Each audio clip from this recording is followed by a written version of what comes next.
This is the Jeff Kai's Auto Sports Desk. A Met takes the mound at Mirabito, the Black Bears take a trip south, and the Bearcats hope to come home with some hardware. This is the Southern Tier Sports Desk.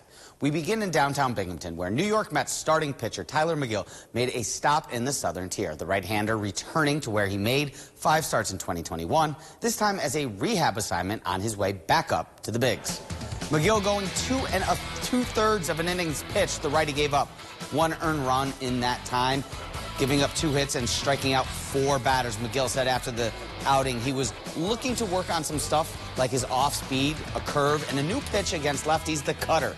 He says his next start should be with AAA Syracuse, where he hopes to go 4 innings. The goal, returning back to the big leagues within the next 2 weeks. Yeah, arm feels good, body feels good, healthy, the most important part. But overall, yeah, it felt good. A little long in the first inning, but over after that, pretty good.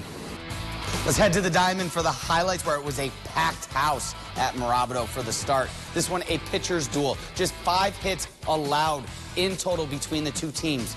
Between Hartford, 9 strikeouts, the Ponies with 11. This contest tied 1-1 through most of the game until the 6th inning, when JT Schwartz scored Matt O'Neill off a base hit to put Binghamton in front. They hang on to win 2-1. The Black Bears are 3 wins away from raising the Commissioner's Cup as champions of the FPHL. The team set out south on Thursday in search of hopefully 2 of those 3 wins. The Black Bears will face off on Friday with the Continental Division champion Carolina Thunderbirds. Carolina is coming off an upset of top overall seed Columbus and will host games 1 and 2 at the Winston-Salem Fairground Arena. These 2 teams matched up just 4 times in the regular season, splitting the series 2 wins apiece. Black Bears, though, winning on the road once in the Thunderbirds building, getting a 2-win win back in December. These 2 teams combined and come into the Commissioner's Cup on very different paths. Carolina's gone the distance in both of its series, winning each in 3 games after losing game 1. Binghamton, meanwhile, swept both of its opponents.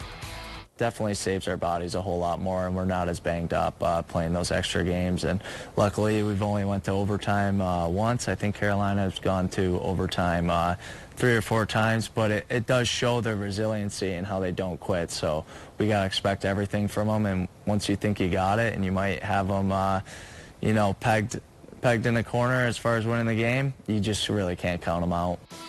Puck drops for Game 1 Friday at 7:30 p.m. The team back in Binghamton next Friday for Game 3 and a chance to possibly win it all on home ice.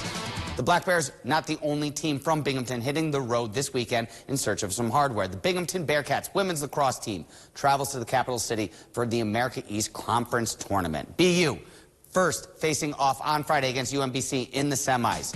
Binghamton, the 2 seed in this year's tournament, earned a share of the regular season title with top-seeded Albany. The Bearcats finished 2024 with a 10-6 overall record and 5-1 in conference play. Binghamton is red hot entering tournament play. Winners of 6 straight. BU matches up with UMBC in the first round. The 2 met up just a couple of weeks ago, with Binghamton winning 14-13 in overtime. Head coach Stephanie Allen says the team is going to need to take it up to the next gear, though, if they want to take down the Retrievers one more time. Our offensive unit and system is that we have a lot of different goal scorers and threats out there. We all work really well cohesively. So I think whatever they throw at us, we'll be prepared for that. Probably even a more physical game than what we experienced before, and you know, something that maybe we had to adjust a little bit to at the end of regulation, and we'll be better prepared for as we head into Friday's game. That offensive unit Coach Allen speaks of for the Bearcats, averaging 15 goals a game this season. The team sits first in the conference in 4 different offensive categories. BU led by senior attacker Madison Murphy.